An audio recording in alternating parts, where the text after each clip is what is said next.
Broad topics, broad minds, broad hosts, but not just for broads. This is Broadscast with Kim Goldman and Jackie McDougall. Today on Broadscast, we are all about the dads. We've got 3 candid, outspoken dad bloggers in our studio joining our conversation. So please call us at 661-298-5487. Plus, Kim's dad, or as you like to say, Daddy. I know. Daddy. Fred Goldman is joining us for our Broadscast Father's Day special. So, you know what? Let's just get into it. Okay. Let's just do this. Hi, Dad. Are you on the phone? Hi, sweetie. How are you? Okay. We're so cute. Do you really call him Daddy still? I do call him Daddy. That's the cutest thing ever. Yeah, I know. I mean, he's my daddy. Yeah. Hi, Hi, Fred. Fred. Who's your daddy How are kind of you? thing. It's just a daddy. Fine. How are you? And Good. by the way, I love to be called Daddy. Aw. Well, you know, she's a cutie pie. So Not in a weird, creepy way. Yeah. No, but, you know, it's not only is he your dad, which, of course, is why he's here, but, you know, he is known around the world for being a dad who's not going to give up, a dad who's, you know, seeking justice and in your brother's memory, and the two of you together, it's just, you know, you've both been so inspiring. And he's kind of, you know, Fred, you're kind of America's dad in some ways, you know? And Wow, that's pretty heavy to drop on me, but thank you. well, no, I mean, it doesn't give you any extra responsibility, but the thing is you know, not by your own wishes or plans have, you know, stood up when others would be afraid to, and you've never given up. And it's just been inspiring to all parents, to all people, what you will do for your children. Thank you. I appreciate it. And the reality is I think tons and tons of dads, hundreds of thousands, millions of dads would do similarly. We happen to be in the limelight and caught it.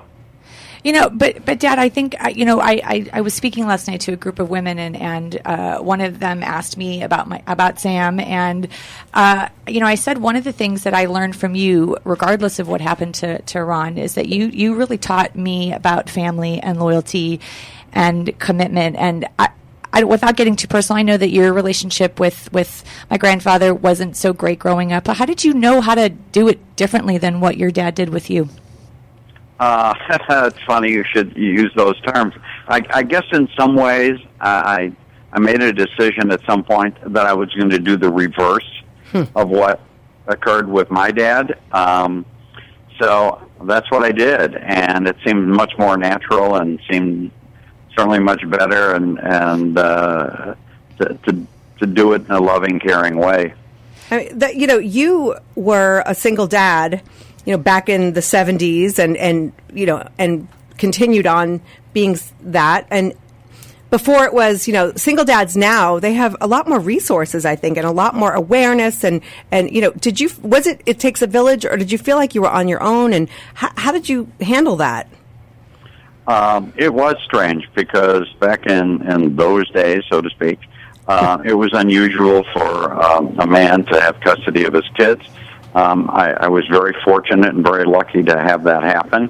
I can't even imagine what it would have been if it hadn't happened like that. But I was lucky. No, there were no resources. It was very unusual for dads to have custody of their kids. Whenever I mentioned they had custody of their kids, they looked at me like I was some oddball because it was always mom, the woman who had custody of the kids, regardless of whether it was the appropriate choice or not.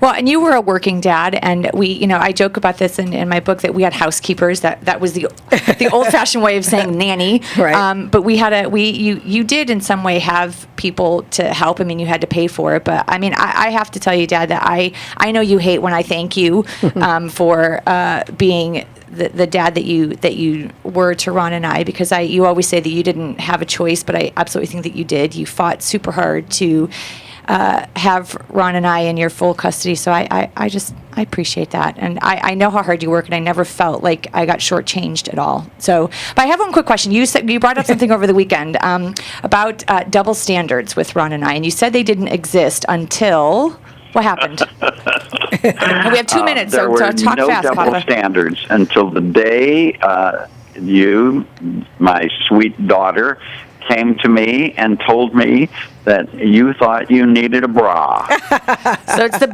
boobs. it- Yeah, and in that millisecond, there was Which a is double surprising standard. because I don't think she does it yet. Yeah, I still don't need a bra. Yeah, it's funny. Okay, so double standards when I had boobs is basically when it changed for you. And how did it change? Well, because suddenly it was the realization that, this was not just one of my kids, this was a girl.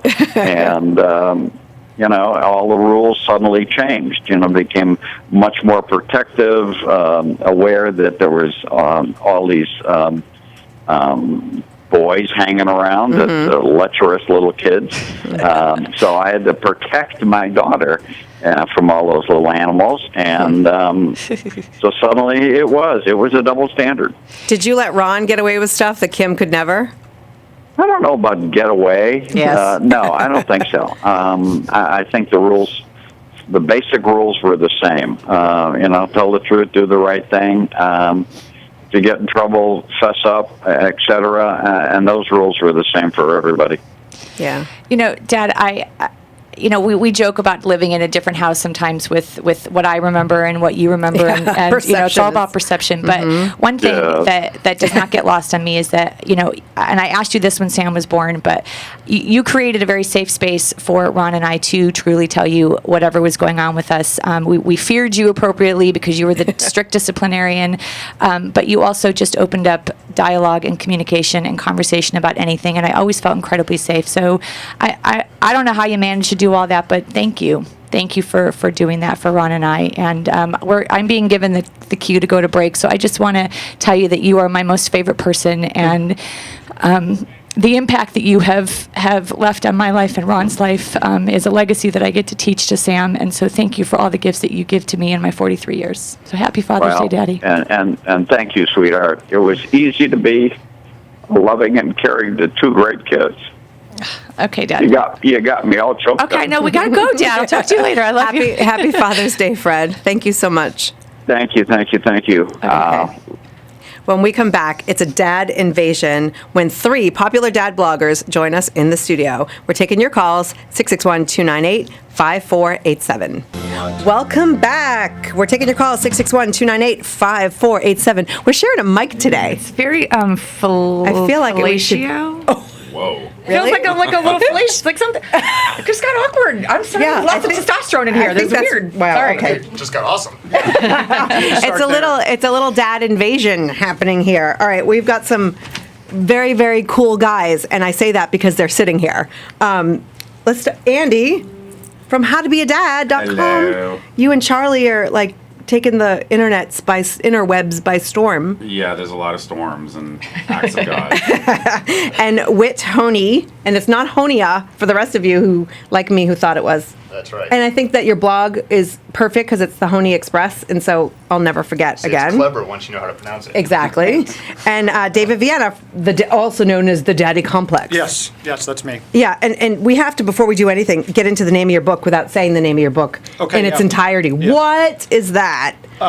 Should I attempt to say it? Calm the bleep Yeah, down. calm the F down. Yeah. The only parenting technique you'll ever need. Yes, it is the only parenting technique. Did that stem from a post? Yes, the CTFD I remember. method. Yes. Yeah.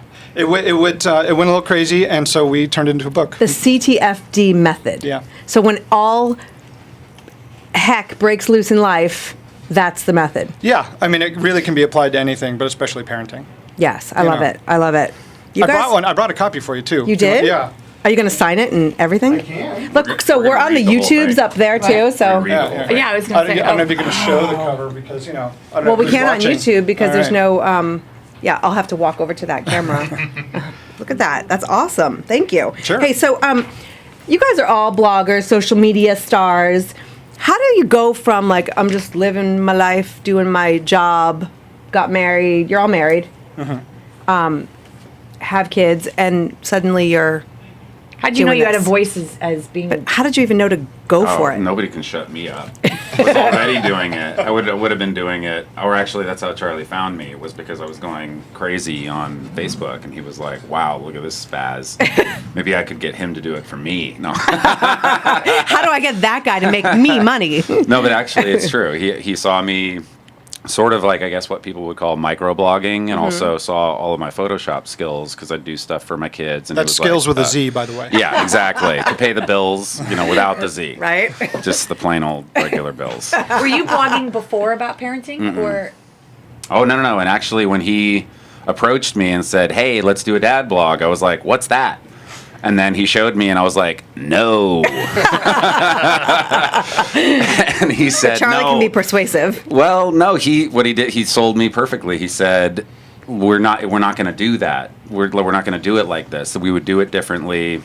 And that's why it would be very cool. And I said, as long as it's weird. And he was like, exactly. So It is weird. Did you have to Yes. convince Yes. your wife to let you? oh, not at all. No? She Did you was say to let you? to let me. Yeah. Yeah, I mean, There's a fair share of that in the relationship. Yeah. I think in any relationship. Yeah, but the wife never admits to that. We're Right. like, what?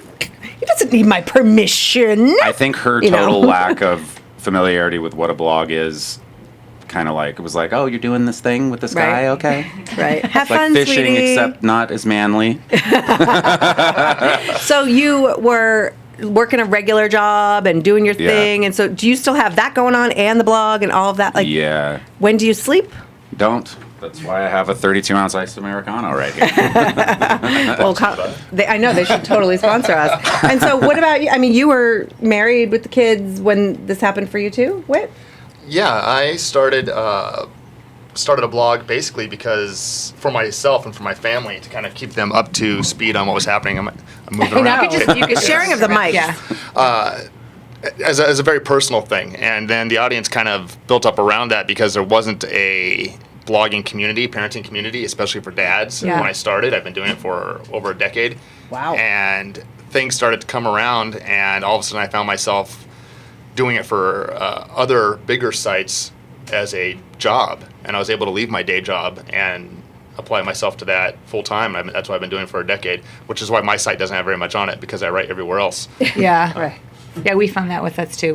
We're doing that. Yeah. We had a guest on. We have 1 minute. We have a guest on a couple weeks ago that tried to join a mom's group because he didn't feel that he had any resources from men. I mean, do you feel like you're filling that gap and providing those men with resources that they don't otherwise have? In a virtual sense, I think we're providing an opportunity for people who want it to be a part of a community. And there's a lot of support and a lot of questions and a lot of goofiness. But at the same time, there's something to be said for being in real life with people as well, which Right. I don't know that the internet can yet. I don't know if the internet can do that yet. So, what kind of audience though? Is it men? Your actual audience? I think I can speak for all of us, Yeah. really, that Mine is mostly Taiwanese teenagers. Right. I don't know why. I think it's Tumblr.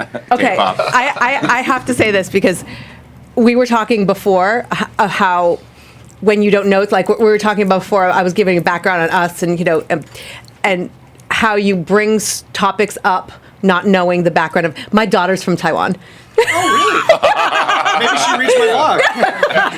so it must be her and her friends, her peeps. Yeah. you should follow David on Snapchat. Awkward. Oh my.